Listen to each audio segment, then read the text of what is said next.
سيبك من فكرة ان انت بتقول ان انت فاشل.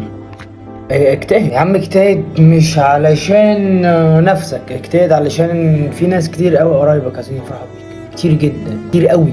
في حد عايز يشوفك في احسن حال، ابوك وامك اهلك على الاقل. بقول لك انجح مش عشان كده مثلا، انجح علشان مثلا الناس بتقول لا ده استحالة يعمل حاجة، هيفضل زي ما هو ويقعد جنبها في البيت. طب وانت ليه؟ ما تخليك عندي، خليك عندي. اجتهد، اجتهد على قد ما تقدر.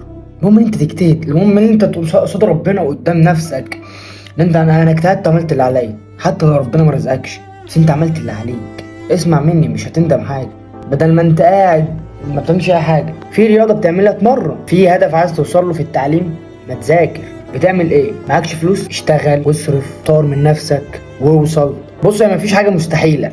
يعني اللي مثلا محمد رمضان وصل له، محمد رمضان وصل له هو من اقل طبقة، كان فقير.